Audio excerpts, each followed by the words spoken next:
And what is up, everybody? As always, be sure to like, share, and subscribe. We do have a special guest today, Joe Salazar, a friend of mine, got me into fantasy football, actually. He is here with us today, going to answer some quick fantasy questions for us today. It's going to be an interesting year, to say the least, with COVID. Weird. Yeah, that's an understatement of the year. Do you have a certain... I was going to ask for a breakout player, but I can't ask you your draft strategy before our draft. But what is one player in the first round that you think is a lock? Is there a player that you think, hands down, nobody should have to worry about? If you take this player, he's a for sure lock for your team. Christian McCaffrey. Yeah. He's going to be, especially with Newton out of the picture, they're going to rely on him even more with testing Teddy Bridgewater, I believe is who you said. So do they have confidence in Teddy throwing the ball? Maybe, I don't know, but they're definitely going to rely on McCaffrey. Now, you being a Lions fan, of course, I got to ask you now, right now, Stafford, Hawkins, and Galladay are all on the COVID list. But assuming that all of this gets worked out, what are your expectations for the Lions this year? I think in my video I had them going 7-9. I think the offense is going to be better this year. They have some decent pieces if they can stay healthy. Still concerns with the offensive line and defense, though. What do you think the outlook is for the Lions? So I would agree with you. 7-9 does sound about realistic. 7-9 being that we don't know how long the COVID. You said Galladay and Stafford are both on there. They should be off by the time of the season. You think so? Yeah. But I don't know if just for precautionary sake they'll miss the preseason. So we'll see what happens. But I think 7-9 is realistic. I don't think their defense is going to be able to stop teams from scoring, especially like the New Orleans Saints of the world or Green Bay, who we have to face twice a year. Yes. So we're not going to be able to stop those teams with our defense right now. And they did cancel a preseason game, so it's going to be shorter. But that also means fewer practices. I have a feeling that's going to be really rusty football at the start of the year. Oh yeah. I think we're going to see rusty football all around the league because people might be a little uncertain, a little nervous. Right. Teams might feel each other out a little bit, like what boxers do in the beginning of a fight. More so, just kind of jabbing each other as opposed to going for home runs. But if anyone's going to experiment on throwing haymakers, they're going to do it on the Lions. Right, yeah, definitely. For QB1's sake, this big debate, who should go first, Lamar Jackson after having the year he had last year, or Patrick Mahomes coming back this year, of course, signing that 10-year deal. Which I will tell you, I have to tell you a funny story because this is the one thing that I can brag about. You all know I was a Mahomes fan. The first year he came out, I took Mahomes. I had like 4 quarterbacks on my roster that year. And he looks at my team, he's like, what are you doing? You got 4 quarterbacks. What are you doing with Mahomes on your team? That year, Trubisky actually had a good year. I took him as well. You took Trubisky over Mahomes. No, I actually took Mahomes first. Did you? Yeah, okay. and then I took Trubisky in the end round. Okay. Yeah, so I took him at the end. I'm like, Mahomes is going to be legendary. He's gonna be one of the best quarterbacks in the league at some point in his career. He's like, no, you got to be joking. No, I haven't even heard of this guy. First week he threw for 250 yards and 4 touchdowns. He's like, hey, this guy's not too bad. And then I looked that year and stuff. I still didn't win anything in the playoffs, but of course that was last year and stuff, and he really took over. But it was hilarious and stuff because I'm like, I'm going to prove this guy wrong at some point. And that's the one thing I can still brag about, that I was right about Mahomes. But who should go first, Lamar Jackson or Patrick Mahomes this year? Yeah, I guess it's dependent on where you fall. So if you got the choice between the two, I'd go Mahomes. But obviously, other people are thinking the same thing. But they might be a little unsure, or you might have people in your league that might not know Lamar that much. You could fall on Lamar too. Right, and I think Jackson's actually coming in at a better price right now in fantasy because a lot of people have believed in the Mahomes hype train, and after everything that went down with Kansas City this past year, and with Lamar, I worry because with the running quarterbacks, I mean, we've seen Michael Vick before, we've seen some other good running quarterbacks, but generally they don't last that long. And it worries me because I think that gives other teams another year. And I just put out my AFC North division preview. I actually think the Steelers have a chance in the division just because I think Jackson's going to come back down to earth this year. Yeah, that's potentially true because you could look at Cam Newton as an example. Yes. Who's gone. He's still good in case he ever sees this. But he definitely has trended down since their 15-1 season. And that's a lot due because he would run, fall on his head, he'd be concussion protocoled. So that does factor in a lot. Yeah. But yeah, I think it's just going to be an interesting year with everything. I mean, I wonder, with no fans, assuming that there's not going to be a lot of fans if there are any, how do you think that will affect anyone in fantasy football? Do you think that'll affect certain positions, certain teams? Do you think it will really not play any impact? I don't know. As far as the players go, it actually might help them concentrate. Might help That's them. true. Yeah, with the big time. You know, it's 4th and 1, and you guys have to run the ball. Right. That actually might benefit the team on defense that doesn't have the screaming fans from the home side, you know, telling them that they're garbage. So it might factor in as far as if you're the visiting team going to try to take down the home team, it might help you out. And it really could.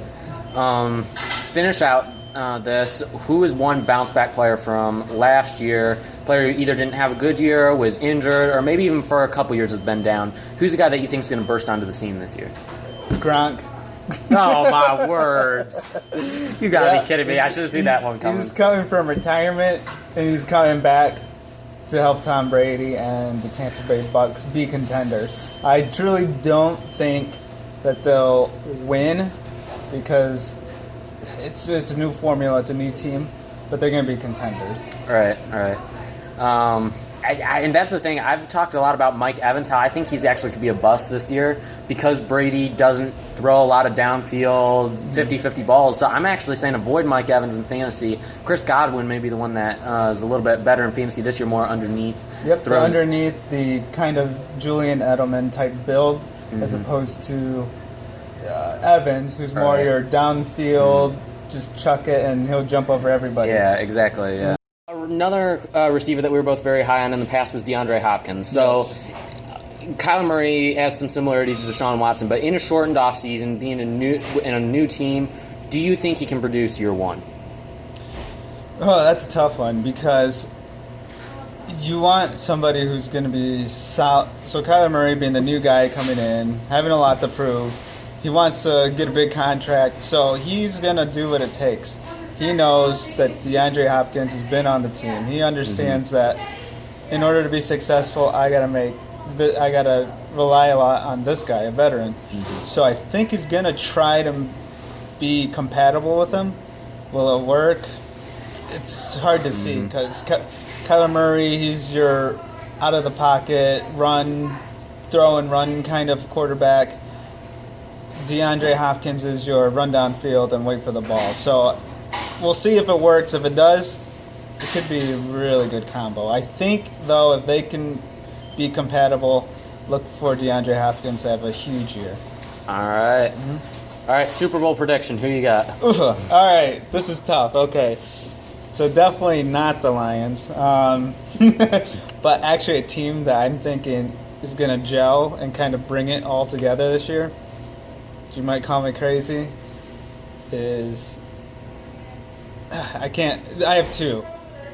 The New Orleans Saints, I think, well, I'll tell you my other one and the Minnesota Vikings. Yes. I do think Minnesota's it's going to be between those two for the NFC. Minnesota is coming off a strong year. I think that they're starting to finally find solidity in their team. And Dalvin Cook, I mean, you can't go wrong with Dalvin Cook. He's a solid first rounder if you guys get for larger leagues. So I'm looking for Minnesota to have the edge on the Saints.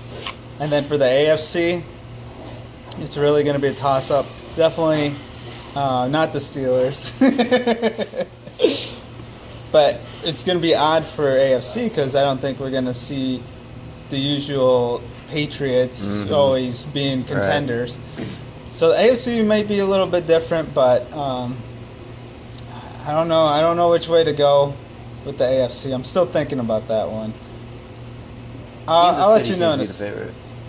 Kansas City, but you always have that sophomore year, and I mean, some people would argue that was last year with the injury and stuff like that. But do you see Mahomes actually slowing down a little bit?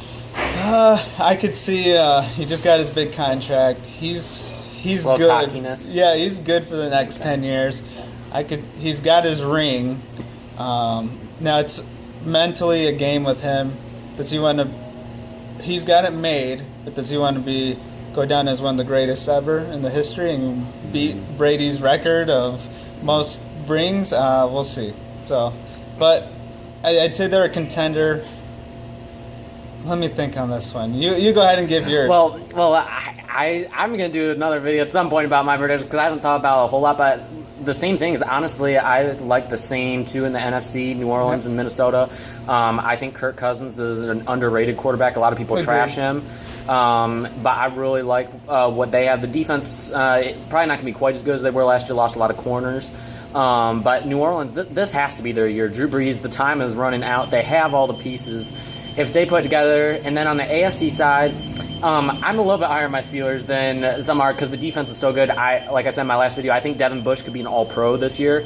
I think he's really going to emerge and become one of the best young linebackers in the game. For some reason, the lighting is really bad for some reason. Okay, we just blacked out pretty much. Okay, there we go.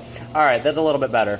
And then a team that I don't think a whole lot of people are talking about is the Buffalo Bills. New England isn't in that. They're not contenders anymore. Miami's still a year or two away with Tua. The Jets, I like Sam Darnold, but Adam Gase is a mess as head coach. I mean, I think they're very limited as to what they can do. They just traded Jamal Adams. C.J. Mosley just opted out of the season, so the defense is going to be garbage. So I think the Bills are a team to look out too. But if I had to put money out right now, I would probably say the Chiefs and the Saints, just because that seems to be the safe pick. Not sold on Tampa Bay either as Super Bowl contenders, just because so much changed in a short offseason. Yeah, I agree with Tampa. I love Brady. I love Gronk. That combo has helped me out a lot in previous drafts or fantasy drafts, but I just they're too new. It's just a different dynamic, different team. Right. Again, Mike Evans. I don't know if he's going to have that quarterback throwing downfield. So AFC. I'll come back to that one. I really had to think about that because I'm not sold on the Chiefs either. And because truly, if you go head-to-head, Baltimore and Chiefs, I'd say Baltimore. I'd go Baltimore over Chiefs, but have a good running game, good defense. Good defense, and Lamar Jackson. If their running game is hurting, he can do some of the running. It's just such a good team. We'll see. Okay. Well, as always, be sure to like this video, share this video on social media, and subscribe. If you have any questions or comments, put them in the comment section. I will answer them on the next video. So is there anything else we got to answer? Any last-minute advice for fantasy football drafts? Who's your comeback player this year? Well, I want to go home and say Ben Roethlisberger. He needs to have a comeback year. But really, when I'm looking at it from a fantasy football perspective, a guy, I don't know. I would have said Le'Veon Bell before this, but now, I mean, they're going to be playing from behind so often their defense is going to be trash. I would almost... I wouldn't say, outside of Roethlisberger, maybe Baker Mayfield at quarterback to get back on there. The one player that I would say that's going to emerge could be Kenny Golladay. To become one of the truly elite wide receivers, guy you can get in the third round right now in most drafts, can really be a number one wide receiver for you. And I mentioned on several videos that I think if you have a top 5 pick, unless you're in a position to get Michael Thomas, you should probably go running back. Because they're going to dry up pretty quickly. Yeah. I know on NFL.com, I think they have Kerryon Johnson's like a 4th-round pick right now. That's pretty bad. So, again, don't be that person in your league that auto-drafts and stuff because your team's going to be garbage on NFL.com this year, just so you know. They draft defense and kickers outrageously high, too. go running backs first. Yes. I mean, if Mahomes falls to you in the third or fourth round, it may not be a horrible thing. But again, we talk with quarterbacks, you can get quarterbacks later on. Mm-hmm. There's so many good ones right now. But that is going to do it for us. That is Joe Salazar. I am Andrew Wilbar. As always, again, Wilbur.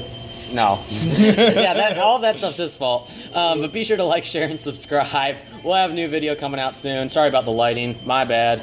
Picked the wrong spot. But we wanted to get a quick video out. So we will see you all soon. Thank you for watching. Have a good one.